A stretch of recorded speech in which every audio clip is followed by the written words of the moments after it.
வணக்கங்க. இப்போ நம்ம சோயா சங்க்ஸ் கிரேவி பண்ண போகிறோம். அதுக்கு தேவையான பொருட்களை நான் எடுத்து வச்சுருக்கேன். சோயா சங்க்ஸை வந்து நான் சுடு தண்ணியில் போட்டு எடுத்து வச்சுருக்கேன். அதுக்கப்புறம் ஒரு வெங்காயம், ஒரு தக்காளி, சோம்பு இதை வந்து மிக்சியில் ஒன்றும் பாதியமாக அரைச்சி வச்சுருக்கேன். மிளகா பொடி, தனி மிளகா பொடி, கரம் மசாலா, மஞ்சள் தூள் எடுத்து வச்சுருக்கேன். இஞ்சி பூண்டு விழுது எடுத்து வச்சுருக்கேன். இப்போ நம்ம அதை எப்படி ப்ரிப்பேர் பண்ணலான்றதை பார்க்கலாம். ஓகேங்களா? இப்போ வந்து அடுப்பை ஆன் பண்ணிக்கலாம். வாணலியில் எண்ணெய் விட்டுக்கலாம். தேவையான அளவுக்கு எண்ணெய் விட்டுக்கோங்க.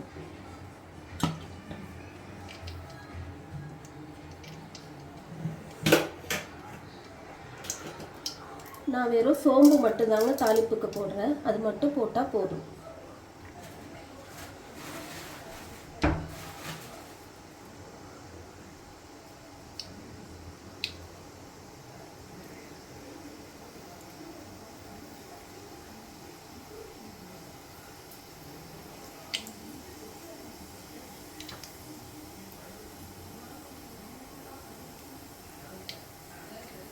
சோம்பு பொரிஞ்ச உடனே நம்ம கருவேப்பிலை போடுறோங்க.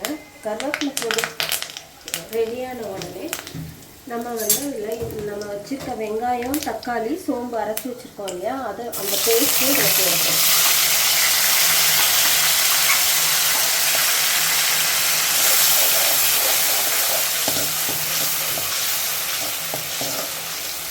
நல்லா பச்சை வாசனை போகிற வரைக்கும் வதக்கிக்கணுங்க.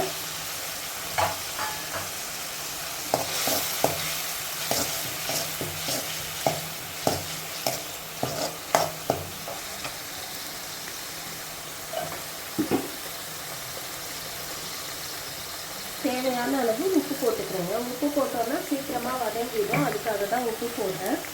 உப்பு போட்டு நல்லா பச்சை வாசனை போடுற வரைக்கும் வதக்கிக்கலாங்க.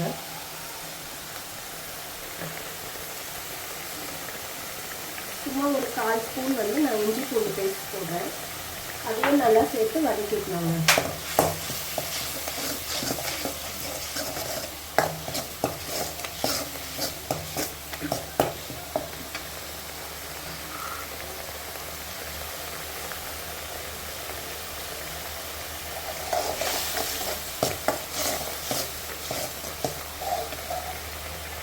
இது கூட இப்போ இந்த பொடி வகைகள்லாம் போட்டுக்கலாங்க. அதையும் சேர்த்து நல்லா வதக்கிக்கலாம்.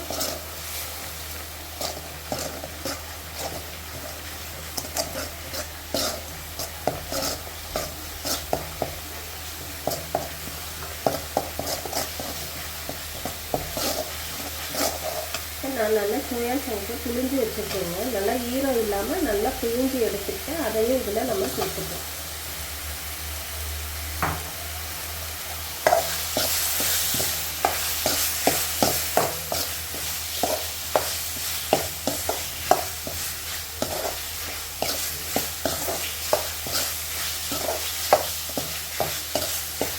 நல்லா வதக்கிக்கலாங்க.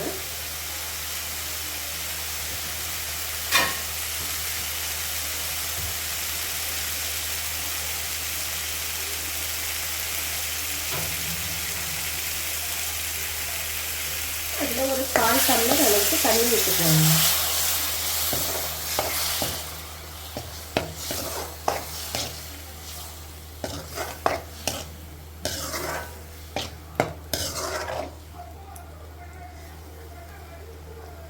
இந்த ஸ்டேஜில் உப்பு, காரம் எல்லாம் கரெக்டாக இருக்கான்னு பார்த்துக்கலாம். எல்லாமே கரெக்டாக இருக்குங்க. நல்லா பச்சை வாசனை போய் நல்லா எண்ணெய் பிரிஞ்சு வர அளவுக்கு வதங்கட்டுங்க. வதங்கின பிறகு பார்க்கலாங்க.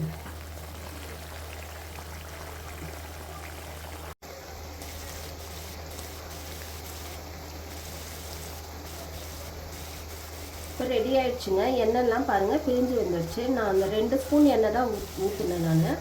ஆனால் அது நல்லா பிரிஞ்சு வந்துடுச்சு. அவ்வளோதாங்க. பச்சை வாசனையும் நல்லா போயிடுச்சு. இப்போ நம்மளுக்கு 5 நிமிஷத்தில் சோயா சங்க்ஸ் கிரேவி ரெடி ஆகிடுச்சுங்க. தேவையானதை நம்ம ரெடி பண்ணி வச்சுட்டோம்னா நம்ம ஈஸியாக வேகமாக செஞ்சுக்கலாங்க. இது வந்து சப்பாத்திக்கு, உங்களுக்கு வந்து கீ ரைஸ்க்கு, இதுக்கெல்லாம் நம்ம தொட்டு சாப்பிட்றதுக்கு இது ரொம்ப டேஸ்டியாக இருக்குங்க. ஈஸியாகவும் இருக்குங்க.